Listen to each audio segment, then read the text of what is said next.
Ведь хочу лишь с тобой от секунды до вечности и назад. Ведь хочу лишь с тобой в дальние дали с собой и назад. Вот она, любовь залетая самой заветная. Ты единственная моя заветная. Без тебя единственная моя. Без тебя травы кружатся, будто молятся. Я склоняюсь пред тобой, будто молятся. Я склоняюсь пред тобой. И не надо мне, и не надо мне, не надо мне судьбы другой. И не надо мне судьбы другой.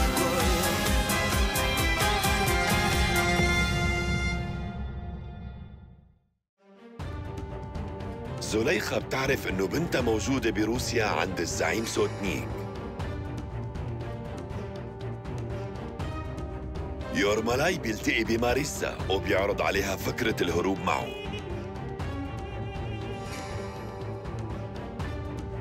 باشكورتي بيحكي مع أيغول كرمال تصلح علاقتها مع آلتان إذا بدها تحاول تساعده لغوليخان.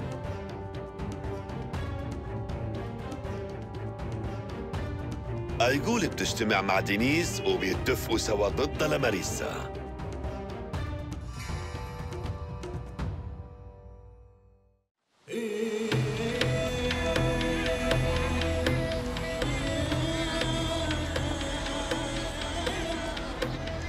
أنا لقيت لك طريقة تخلي فيها حارسة الحدود العنيدة ترجع تتقرب منك. بدك أطمرها بالمجوهرات؟ ولا جيب لها فساتين كتير غالية؟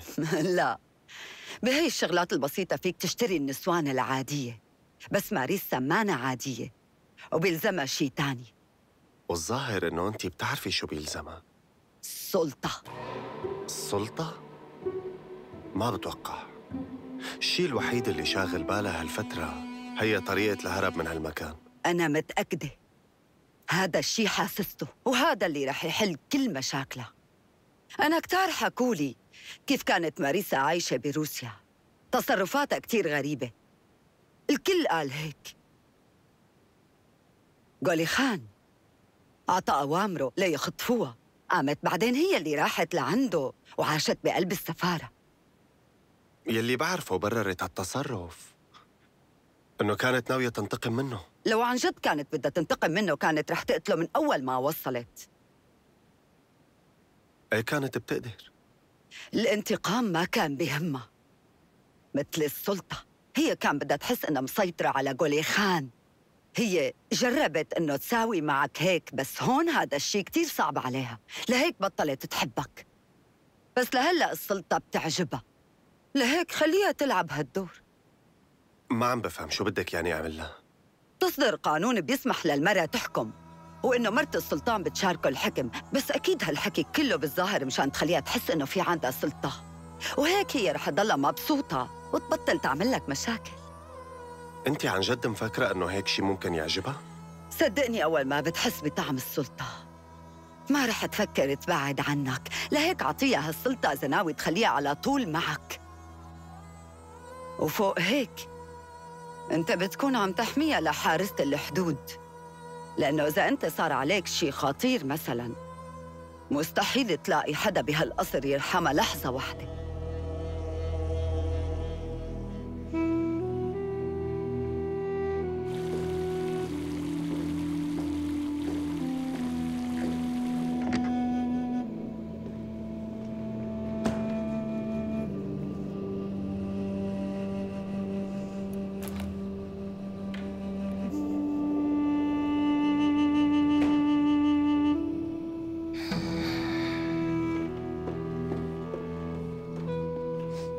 إما خليكي، بدي أحكي معك شوي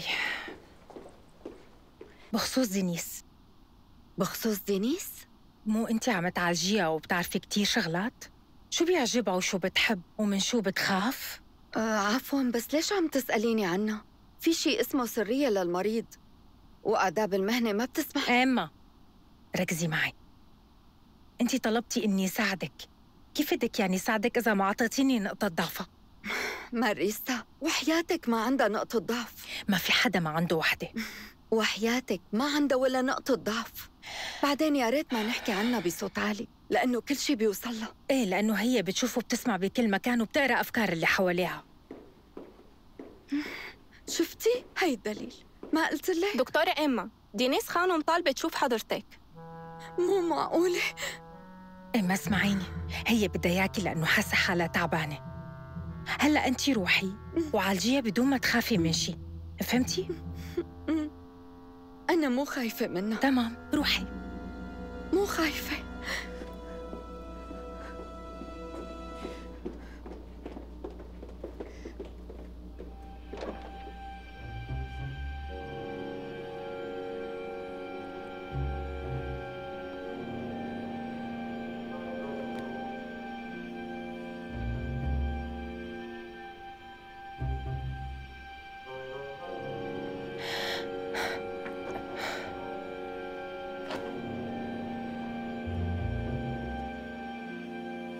معقول يا إما هيك بتتركيني بدون مي؟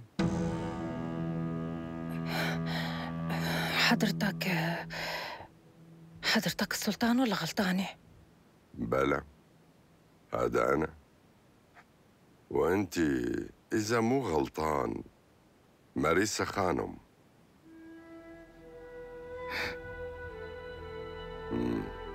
وأخيراً تعرفنا. حضرتك لساتك عايش. ألتان حاكم مو شرعي، معناتها أنت ناوي ترجع للحكم؟ لا، خليه عم يحكم. أنا ما عاد بدي أرجع، بس اتحسن رح أترك القصر. ناوي أتعرف على بلاد جديدة. بدك تترك القصر وتروح، بس أنت عندك دولة وفيها رعاية، يعني عندك واجبات، كيف بدك تتركها وتروح؟ فيني روح، بس ما فيني أبقى، وبتمنى ما تكشفي هالسر. تعرف حضرتك إنه ما بدي ألتان، ما بدي يصير السلطان، هو مقعدني بالغصب. في كل الأحوال أنت لا تخبري حدا كرمال ذكرى ابني اسكندر. ما رح أحكي.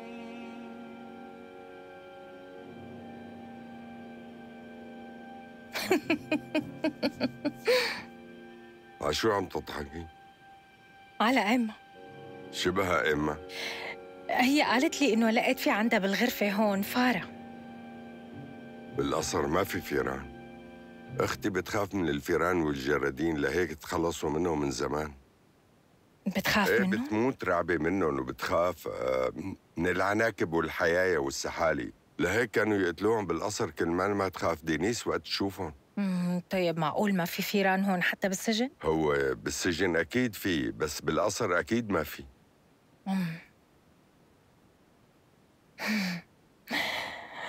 الفار طلع شغلة كبيرة. ايه يمكن.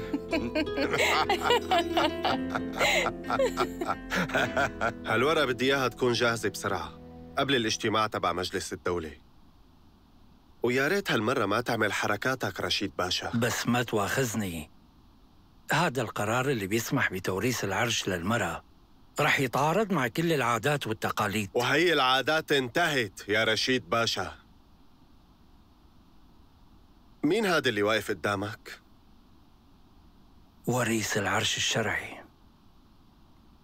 وغير هيك أنا كمان مولود ماني شرعي، لفرع صغير من العيلة الحاكمة. بلكي أنا ما إجاني ولاد صبيان.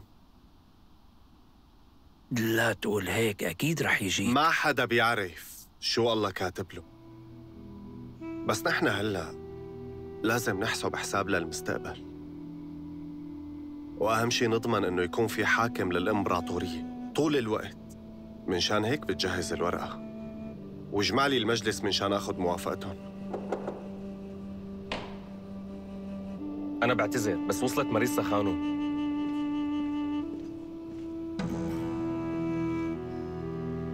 هلأ فيك تروح رشيد باشا.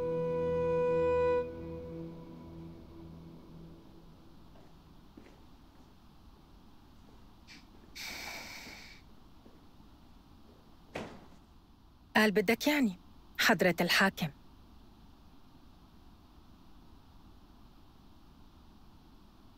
أنا اليوم بدي إياكي تكوني موجودة باجتماع مجلس الدولة. هذا الشيء ضروري. طيب رح أجي. دينيس رح تكون؟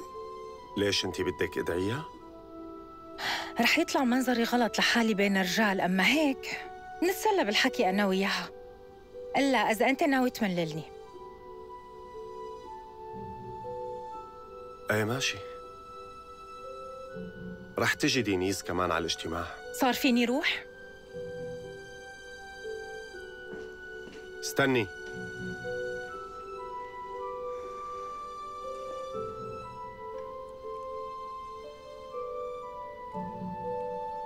بدي اياكي تجاوبيني بصراحة.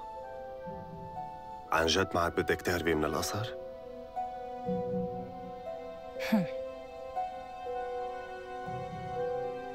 حالياً هالمكان عاجبني.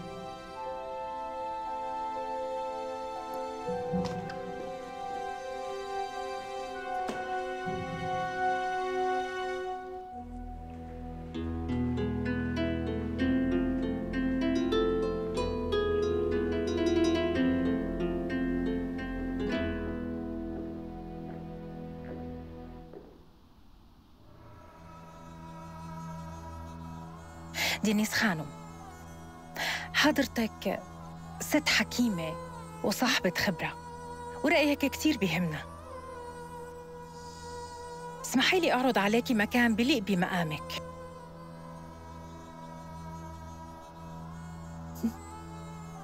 انتي عن جد معتبرة انه انا لازم وقف هنيك؟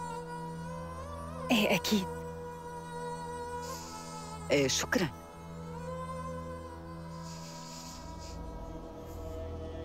أنا جاهزة، إذا بتحبوا منبلش. اجتماع مجلس الدولة اليوم رح يكون مخصص لإقرار قانون جديد بيتعلق بتغيير نظام الوراثة لعرش السلطنة.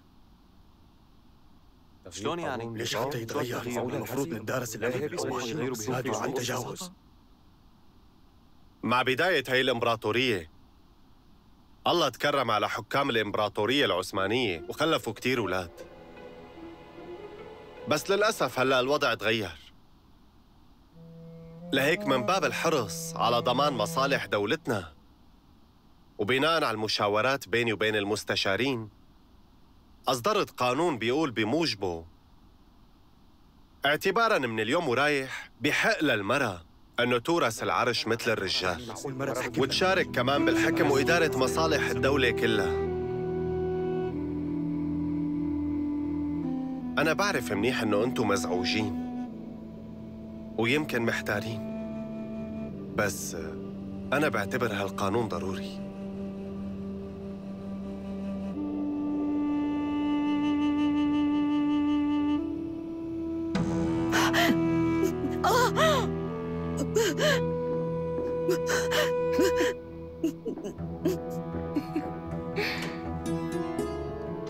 شو عم يصير مع الخانم؟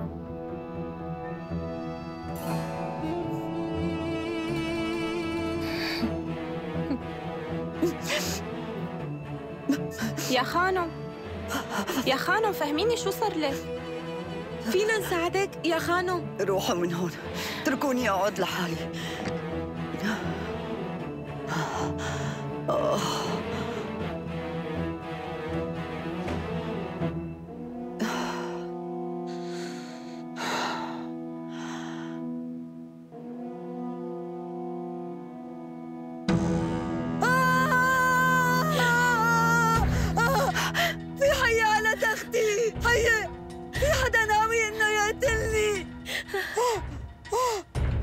يا خانم معك حق تفكري هاد الحزام حية لأنه كتير بيشبهها. أنا هيك فكرته بالأول.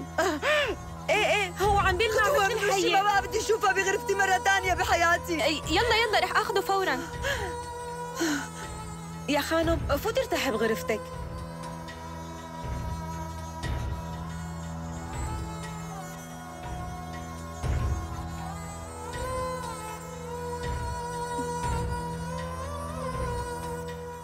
لازم نجيب للدكتور.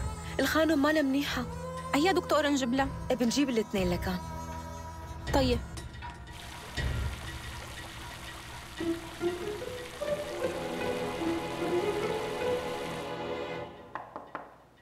تفضل.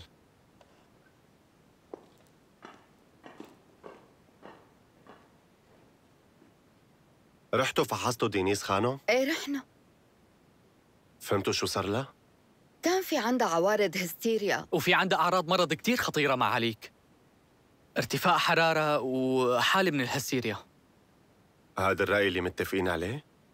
ايه أكيد، لأنه الأعراض واضحة. حالتها العقلية كمان واضحة، والقصة وصلت لمرحلة حرجة. هالمرض في أمل يتعالج؟ علاجه الأساسي هو الراحة. هالفترة لازم تكون دينيس خانم عايشة بجو كتير هادي ومريح للأعصاب. طيب إذا هيك بسيطة، رح أعطي أمر لتضل بجناحها. فيكن تروحوا.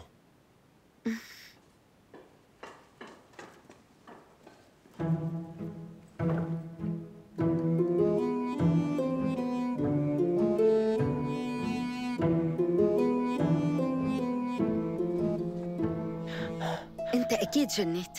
شو هالتشخيص الغبي اللي طلعت فيه؟ دينيس خايفة بس وشوي تانية بتهدى. إما أنت بطلة. شو عم تساوي؟ لأنك سيرتيني قدام ألتان وما اعترضتي وكملتي الكذبة. بس فهمني. أنا وياكي بنفهم على بعض من نظرة. هلأ فهمني، شو هذا المرض العقلي الخطير؟ لأنه الكذبة بعد فترة رح تنكشف. لما تطلع على واحد إشاعة إنه مجنون، صعب كتير ترجعي تقنعي اللي حواليه إنه شخص طبيعي. ماريسا بلشت تنتقم وعم تعمل هالمقالب لتخوفها، وهديك رح يجن جنانها وخايفة هالقصة ما تخلص. طول ما هن معتبرين دينيس مجنونة ما رح يطلع بإيدها تضايقنا.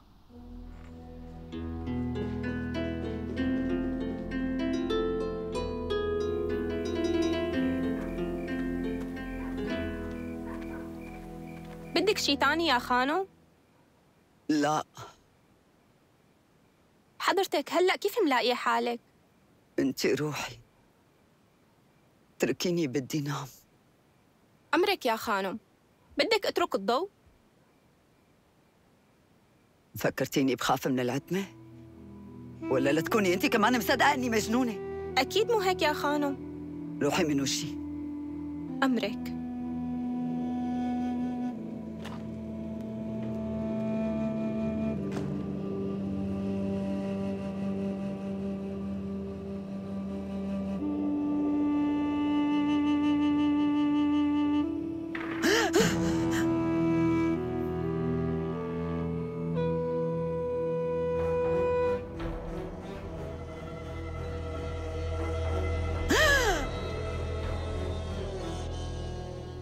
أنا كنت غلطان. أنا غلطت وقت تراجعت عن قراري وما حاربت هالقانون السيء. ما كان لازم أقبل فيه لو شو ما صار يصير. شفت حضرتك شو بصير مع النسوان؟ ومع هيك بدك تعطيهم السلطة؟ لا، وفوق هيك أنت بدك تسمح لهم يورثوا العرش كمان. شو دخل النسوان يا رشيد باشا؟ أي واحد فينا بيمرض؟ يعني الرجال ما بيجنوا كمان؟ إيه، معك حق بهي النقطة. أي واحد فينا ممكن يمرض بأي لحظة. النسوان يعني عموما. خلصنا. مليت من كتر الأخذ والعطا معك. قراري نهائي، فيك تنصرف.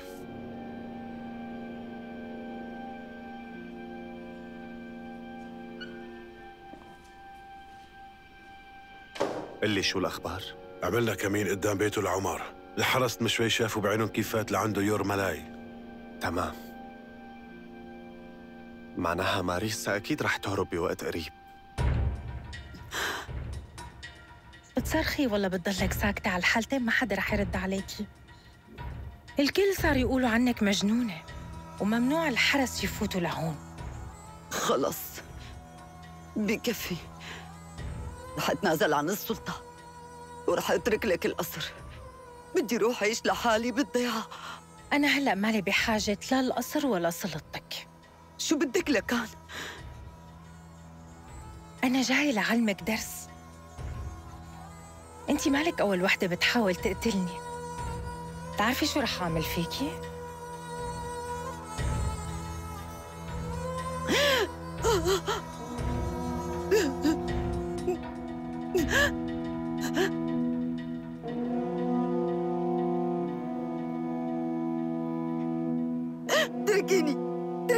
بعطيك اللي بدك اياه. ألتان، قولي خان عمر، خدي اللي بدك اياه بس اتركيني بحالي.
وينهم لهلا؟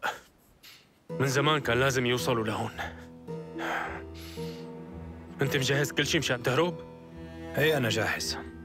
اول ما يوصلوا رح تاخذها فورا وتروح. ما بدي اياكم تضلوا دقيقة واحدة ببيتي، عم تفهم؟ انت لا تشغل بالك بهالموضوع، لا تاكل هم. انا ليش قبلت ورط حالي بهالقصة من الاول؟ خلص اقعد شوي وحاج تحكي بقى. وليش متوتر؟ انت مين مفكر حالك لحتى تعطيني نصايح؟ ليش طولتوا؟ يلا فوتوا بسرعة. فوتوا حطوها جوا يلا.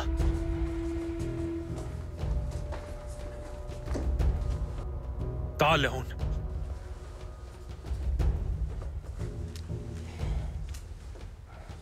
يلا اطلعوا بسرعة.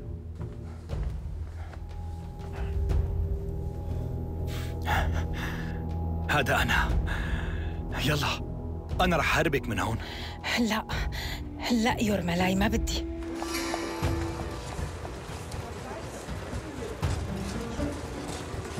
ماريسا أنت شو عم تحكي؟ ما بدك؟ شو عم تحكي؟ خلصوني روحوا من هون بعدين تتفاهموا مع بعض. ما بدي يورملاي. ما حدا منكم يتحرك واوعكم حدا يقاوم. امسكوهم. ليش مين أنت؟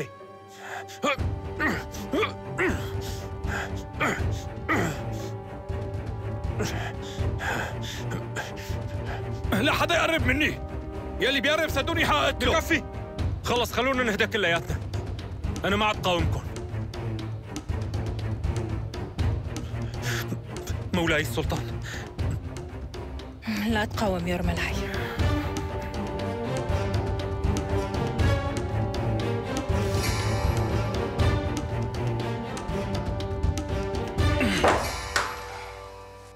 لما يورمالاي ما راح على الخدمة أنا فوراً شكيت بشي، وبعدين سألني من وين ممكن الواحد بيقدر يشتري خيل. كان عم يجهز حاله لكان. إيه، واليوم لما جابوا الرسالة جهز حاله بسرعة واختفى. بتمنى هذا الشيء يا بيك ما يسبب لحضرتك أي مشاكل بدي جديدة. أتشكرك فاسيلي، هي تاني مرة بتثبت لي فيها إخلاصك. سعيد بخدمتك يا بيك. لوين رايح؟ ممنوع حدا يفوت لجوا. الشريف باشا موجود بالبيت؟ ايه موجود. في عندي موضوع خطير بيهمه. أنا ما دخلني بشي، بس أول ما سمعت صوت ببيتي أول شي فكرته حرامي، بس بالأخير طلعوا. مين اللي دبر هالمؤامرة؟ أنت؟ ولا باشكورت اللي عايش عنده يورملاي؟ بجوز اللي عملها باشكورت، بس أنا ما عندي علم بشي أبداً. ألتان باشا، شريف باشا، في شي لازم تسمعوه.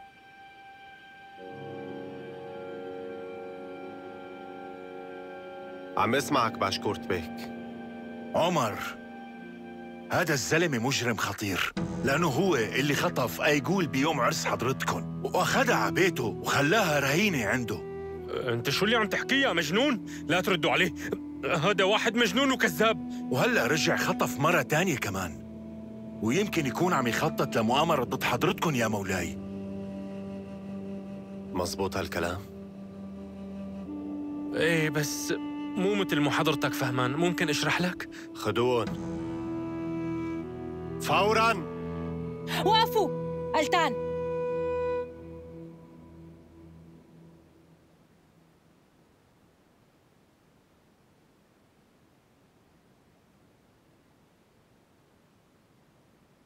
إذا هلأ بتتركه ليورمالاي، أنا بوعدك إني رح أتزوجك.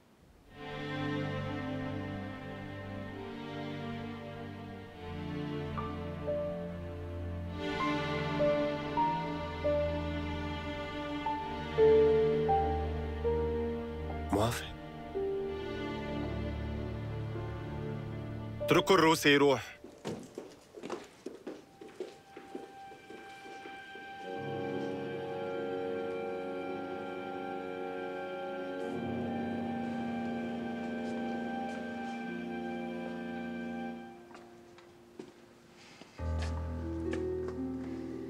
ارجع على لوسيا مثل ما قلت لك رح يصير.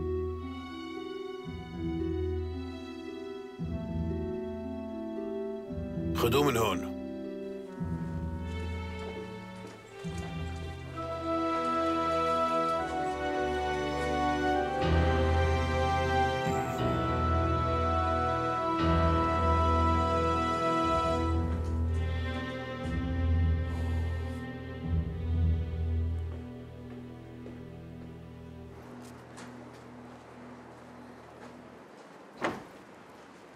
طمني، مش الحال يا بيك؟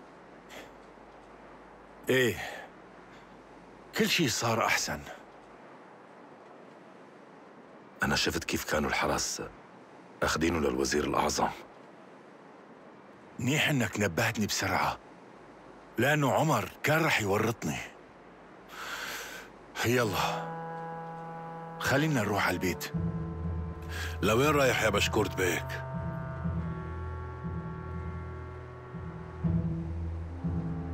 يمكن قدرت تقنع ألتان بس مو أنا.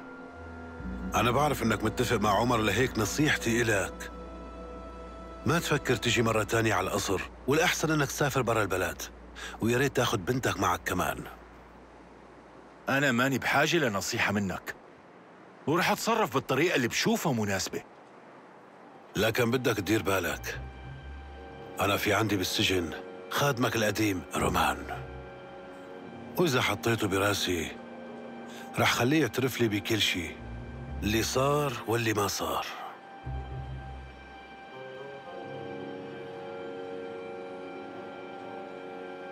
بترجاك يا بيك، يمكن من الأحسن إنك تسافر، لأنهم إذا بدهم يجبروا ابني رومان يعترف باللي بدهم إياه أكيد رح يعذبوه بطريقة بشعة. كلنا في عنا أولاد وبنحبهم، بس ما بصير فجأة نغير مخططاتنا، لأنه ساعتها رح ننكشف ورح يقدروا يصطادونا كلياتنا. فهمت عليك. لحتى نربح لازم نضل نقاتل، وأنا متأكد إني رح أربح.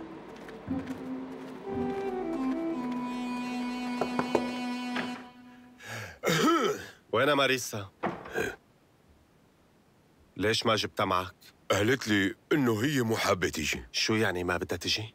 ما خلوني فوت لعندها على الحرم لك. طلع من هنيك المسؤول وخبرني. بتكون غلطانة إذا مفكرة حالها رح تهرب مني بهالطريقة.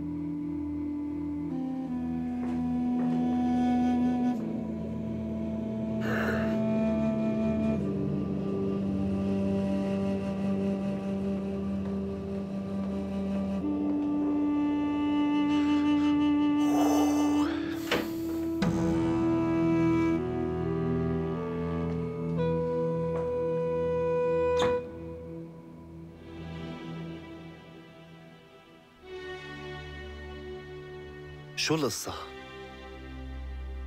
أنا ما بعتت وراكي؟ ليش ما أجيتي لعندي؟ شو إلى قيمة وعودك لإلي إذا ما رح توفي فيها؟ أنا وعدتك إني صير مرتك، لهيك فيك تجهز للعرس تبعنا، بس ما وعدتك إني رح أرجع حبك.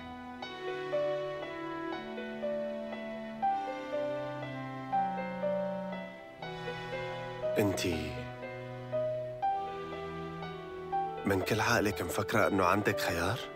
طول ما انتي بهالقصر معناها انتي ملكي، مثل كل شي حواليكي، مثل اي غرض موجود هون. وعندي الحرية لأعمل فيكي أي شي أنا بقرره.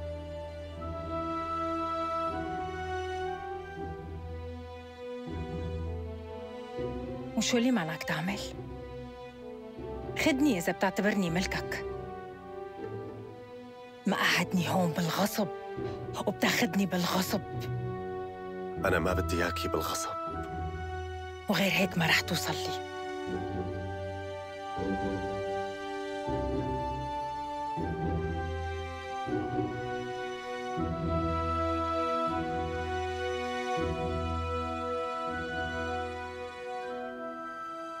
بهي الحالة رح يضل كل شي على حاله.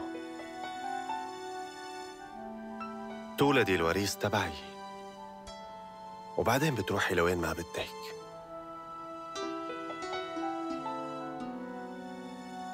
أما بخصوص خسارتي لحبك، هالخسارة مو كتير كبيرة.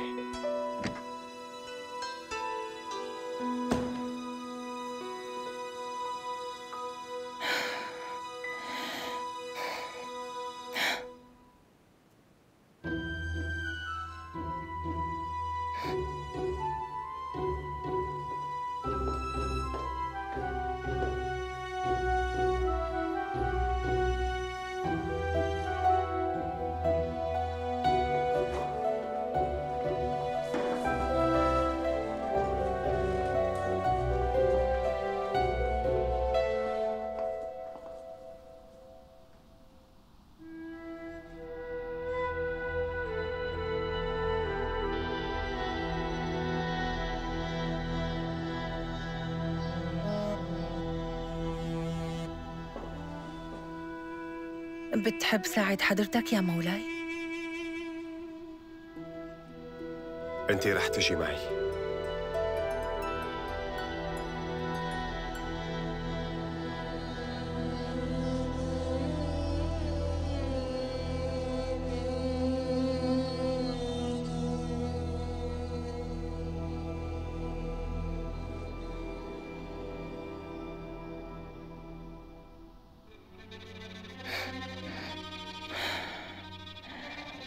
بدك تعمل كل شي براسك لأنك بتعتبر كل شي هون ملكك.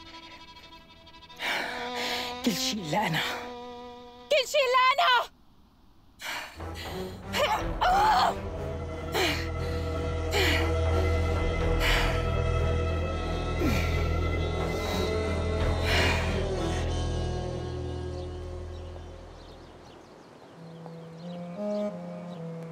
شو هذا يلي معك؟ هذا الدواء يا خانم. الدكتور الروسي وصاني أعطيك إياه مشان تتحسن دكتور صحتك. الروسي؟ هذا الدكتور ناوي يسممني ليخلص مني. صدقيني هالشي مو وارد يا خانم. خدي من إيدي مشان تتحسني. شو؟ ليش هيك طعمته؟ أعطيني مي بسرعة. استعجلي. حضرتك بدك تقومي؟ ما بيسوى مشان صحتك حتى في أوامر بهالشي. شو هالأوامر؟ ألتان باشا أمر ما نخليكي تطلعي من الجناح. هذا اللي ناقص. صاروا الكل بدهم يتحكموا، ما بدهم ياني أقوم من تختي، ولا بدهم فرصة ليخلصوا مني. روحي، أنا حابة أقعد لحالي.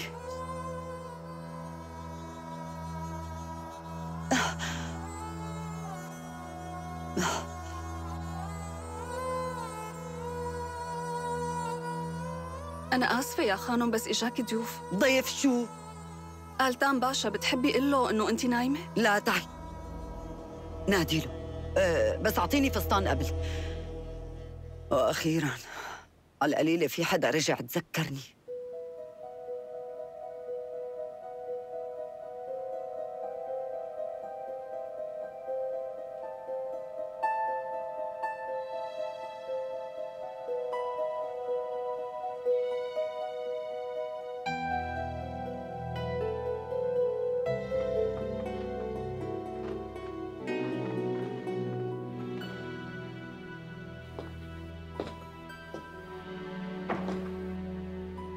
وأخيراً إجيت. مو مصدقة، منيح في حدا حابب يشوفني.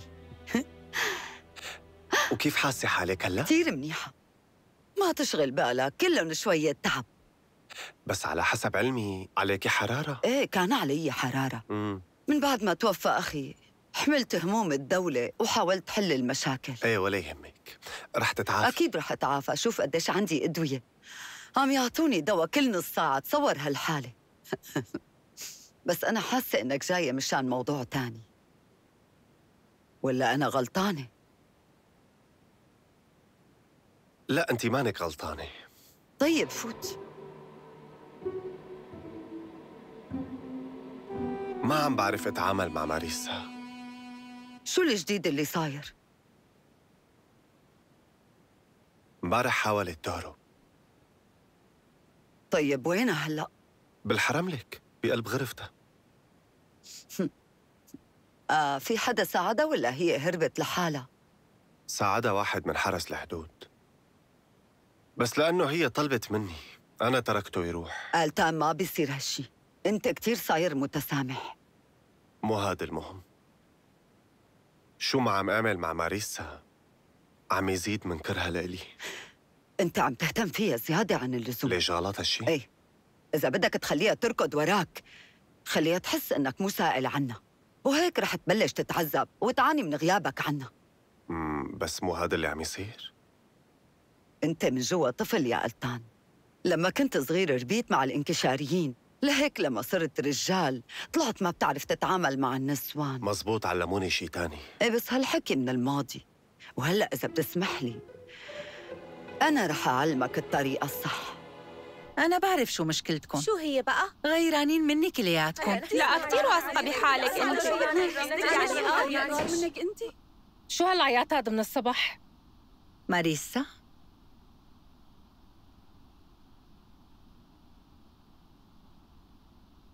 امبارح انت كنتي المرة المفضلة، بس اليوم أنا. كأنه كتير مصدقة حالك. شو بدي أعمل؟ هذا الحكي اللي خبرني إياه آلتان باشا.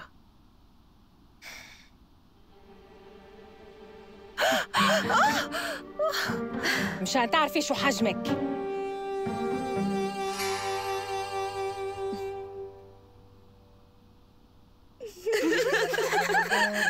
ساعدوني لحتى أقوم. استعجلي، ما معي وقت كتير. باقي شوي صغيرة يا خانم. يلا خلصيني، شو لسه عم تعملي؟ سامحيني يا خانم أخرتك. ذكريني خبر الحرس يقصولك لسانك. تفضل. دينيس خانم، في نعم. جارية من الحرم لك طالبة تشوفك، بفوتها؟ يعني هلأ وقتها، فاعطي لي إياها.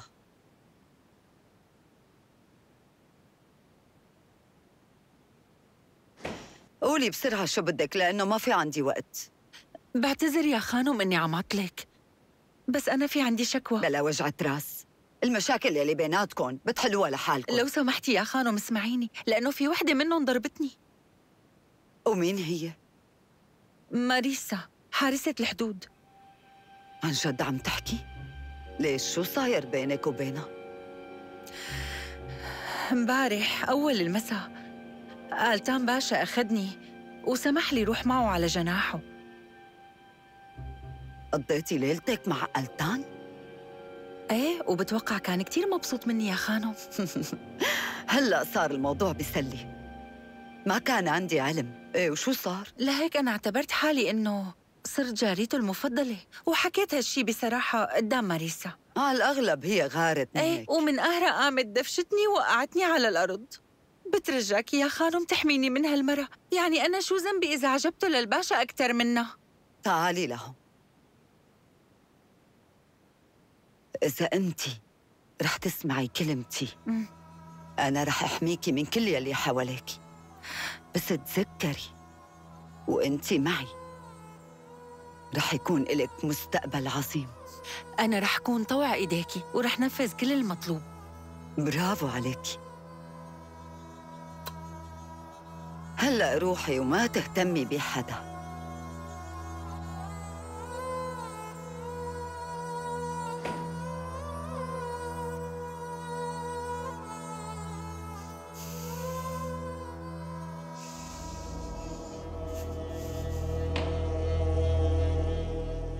حضرتك ليش قمتي؟ دكتور شوتاف، ايه وقفت لأني حسيت حالي إني صرت ممتازة. بس أنا منعتك توقفي. يمكن عم تنسى، بس هون أنا يلي بمنع مو أنت. عفواً، تسمحي لي أفحص حضرتك هلأ؟ ليش ما بكفي اللي عم بتشوفه قدامك؟ بس احتمال إنه المرض يرجع. دكتور شوتاف، إذا المرض بده يرجع بيكون من كتر ما حكيت عنه وعم تفكر فيه طول الوقت. لهيك دير بالك ما تنعدى، ويا ريت الأناني تبعك اللي معبين الغرفة تاخدن من وشي، لأني ما عاد طايقتن ولا طايقتك.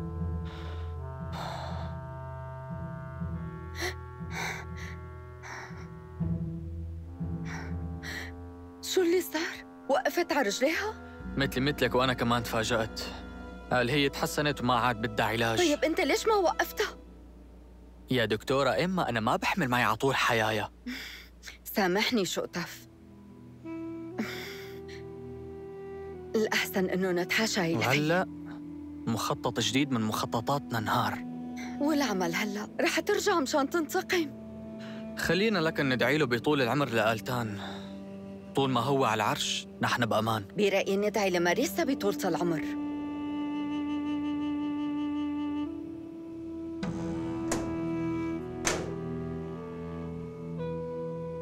عمر دينيس، أخيراً اجيتي. اسمعيني، أنت لازم تطلعيني من هون بسرعة. أنا فكرت بكل شيء، بس لازم تحكي مع آلتان باشا. لازم تقولي له إنه أنا ما كنت بعرف شيء، وإنه هذا الحارس يورمالاي بالصدفة إجا على بيتي مشان يحكي معي، وفجأة فاتوا علينا هدول العصابة وتهجموا علينا كمان سرعتني عمر، اسكت. ايه يمكن عم بحكي بسرعة، بس هي الزنزانة ما بيحطوا فيها غير المحكومين بالإعدام، وبأي لحظة يمكن يعدموني. بتعرفي إنه كل هذا الشيء ما كان رح يصير معي لو ما أنت أجبرتيني يا خانم إنه ساعده لهداك الحارس. ولا تنسي كمان هداك العقرب اللي اسمه باشكورت. ليش هو كان هنيك؟ ايه هو اللي اتهمني كل هي التهم، وخبرهم عن قصة خطفي لأيقول. اسمعيني منيح، لازم تحاولي تطالعيني من هون، يا أما شو؟ يا أما آلتان باشا رح يعرف مين ورا كل هذا الشيء ومين اللي جبرني اخطفها.